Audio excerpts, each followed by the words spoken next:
újra ez a táj hatalmas tömegeket láthatna el, és újra be lehetne lakni a folyó mentét. Nem, álljunk meg itt, mert látom, hogy nem olyan erős nálad. Nem bírom nézni. Ez a kerti rútered, ez rettentő erős. Nem bírom nézni, hogy szenvedsz, így nem lehet beszélni, hogy közben görcsősz is. Igen.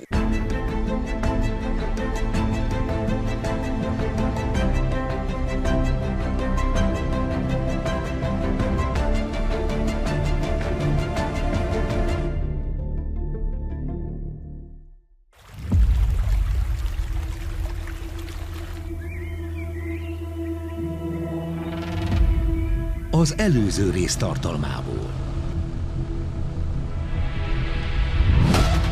Felső Barnabás együtt kelt és feküdt a természettel, a festői Veránka szigetén.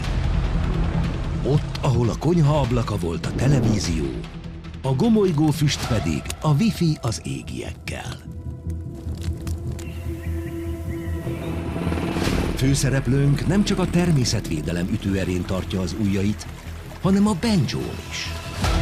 Így élt háborítatlan békében a vadon hivatásos őre. Amíg a kertjébe be nem köszöntött a Duna. Gemenci Ranger 2. Szemben az árral.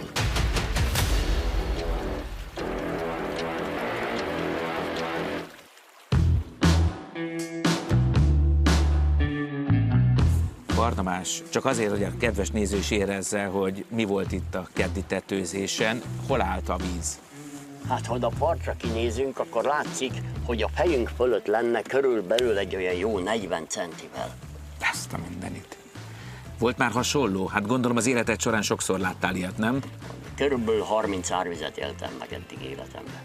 És mindegyikben benne voltam. Volt olyan, hogy 3 napig a csónakban aludtam, és kint voltam éjjel-nappal. Hát az árvíz, hát ez olyan volt, mint hogy esik az eső. Természetes. Ezek a nagyon kemény megpróbáltatások része volt az életünknek. Pont ezért te is egyértelműen édesapádat követted ezen az úton. Persze, és édesapám az volt, aki puszta kézzel a kályhából kieső parazsat visszadobta. És én apámtól nem lehetek kevesebb, én is visszadobom. Én csak apámtól jobb lehetek. Régen az árvíz egyet jelentett a gazdagsággal. Akkor volt hal, volt termés bőven széna, bőven gyümölcs. A gazdagságot hozta régen az árvíz. Hogy lehet az, hogy ma csak a katasztrófát? Mi változott meg? A folyó. A folyó ugyanúgy jön le, bár ezek a vizek már azt gondolom nagyobbak, mint azok a régi árvizek.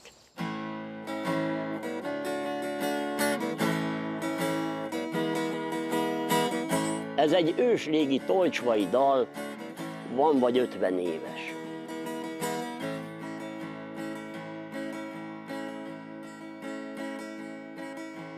Volt egy nagy hegy, kihalt vadvidéken,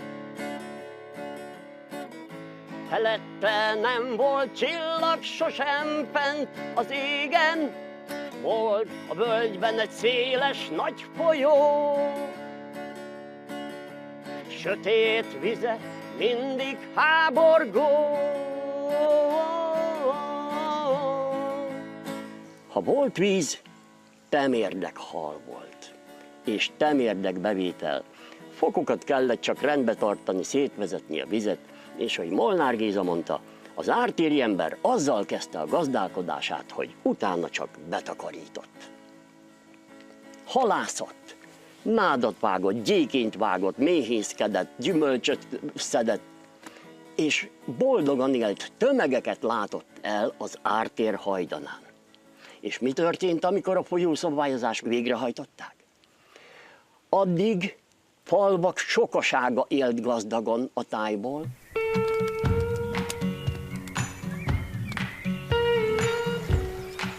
Beszéltünk arról, hogy ott van neked a füst, a wifi-d. Úgy hallom itt a térerőben, a háttérből ilyen Dolby Surroundban hallani vélek azért állathangokat. Kiét?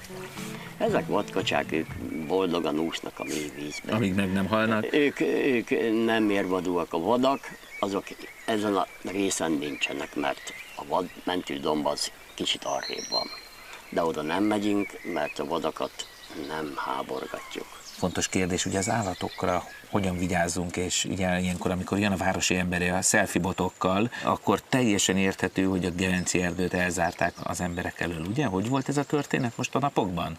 Az emberek szeretik a katasztrófát nézni, élvezik. És a vadak szenvedése is nekik élmény, ha nézik a turisták. És ez nem jó, mert olyankor azok szerencsétlenek ott örülnek, hogy azon a kis magaslaton el vannak, mert megzavarja az ember őket, akkor berohannak a vízbe, úsznak egy-két órát utána, és egyre jobban elfáradnak. Nekik ezt ki kell vészelni, ezt az időszakot.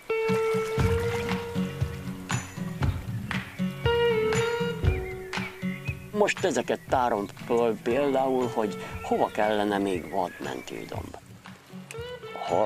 Hol lehet egyszerre csinálni tófiatalítást, tehát kikotorni a tóból az iszapot, mikor mindenki van száradva, és hogy lehet mindjárt 60-70 méteren belül egy vadmentődombot csinálni. Két legyet egy csapásra. És ilyen feladataim vannak, ami nekem fantasztikus élmény. Lent a völgyben egy erős ember élt, gyűlölte a vad folyó vizét. Gyűlölte, mert erősebb, mint ő. Szólt egyszer, majd megállít a kő. Képzeld azt el, hogy a Holdon érzem magam a Bajai 900-as víz fölött. Egy ember sincs kint a tájban. Nincs. És az én feladatom, munkám az, hogy a jelen állapotban, mert a Gemenc Zrt.-nek dolgozok, vízvisszatartásokat tervezek. Halbölcsőket, műtárgyakat, beton nélküli műtárgyakat. Képzeld azt el, hogy a Gemenc Zrt. Engem hivatásos természetvédőt megbíz azzal, hogy az ártéri élőhelyeken olyan változásokat csináljunk, ahol jobb lesz a halaknak, jobb lesz a fekete gólyának, jobb lesz a rétisasoknak. Ezek az erdészek nem lehetnek olyan rossz emberek, ha engem ezzel megbíztak, és még fizetnek is érte.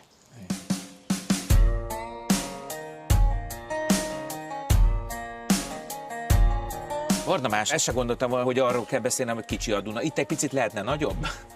Az ártéri ember, ha nem ismeri a tájat, hogy hol vannak a gázlók, hol vannak a magaslatok, mikor, hol lehet elmenni, akkor semmit nem ér az egész. De te tudsz egy rövidebb utat, úgy látom itt is. Csak ki kellett szállni most a vízben. Persze, de hát a GPS az működik, és akkor az ember tudja, hogy ott milyen vízállásnál tudtam, hogy necces, de még ebben jó. Csizmaszár nem merül.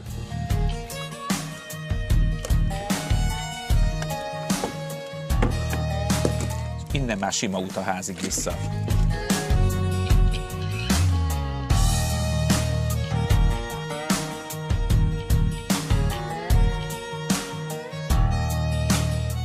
Gemenci Ranger, te kicsattansz az egészségtől és az erőtől, azt látom.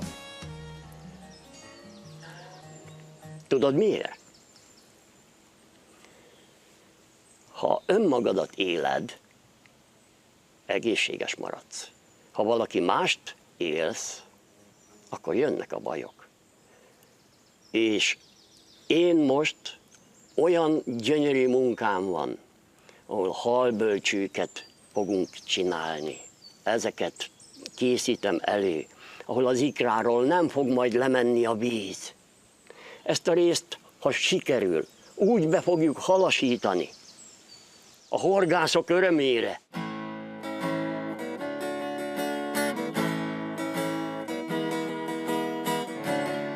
Gyűlölte a vad folyó vizét. gyűlölte, mert erősebb, mint ő. Szólt egyszer, majd megállít a kő.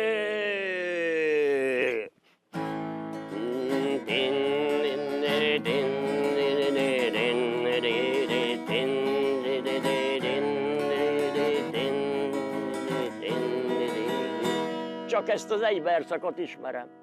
Bocsánat.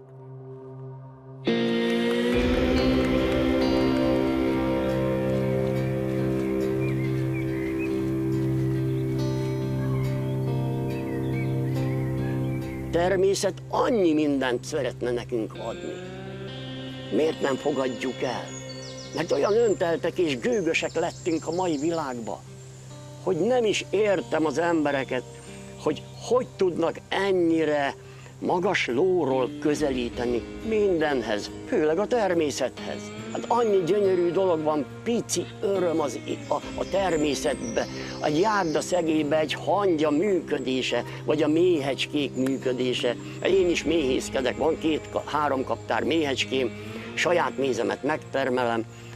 Gyönyörű foglalkozások ezek. És az ember, hogyha főleg ha önfenntartó irányba tud elmenni. Hát az sokkal finomabb az a cseresznye, amit így megnézek 15-20 közül is a fán, és azt az egyet veszem le.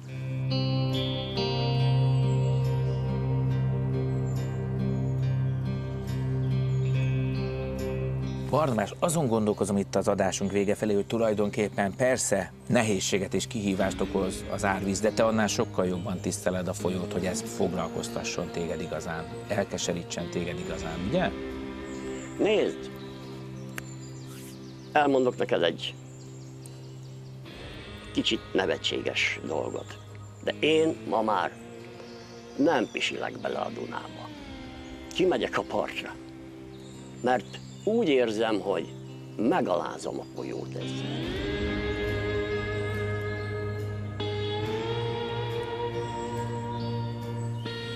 Nyilván az évtizedek, az, amit itt töltöttél, ez hozza tőled ezt a ragaszkodást, ugye?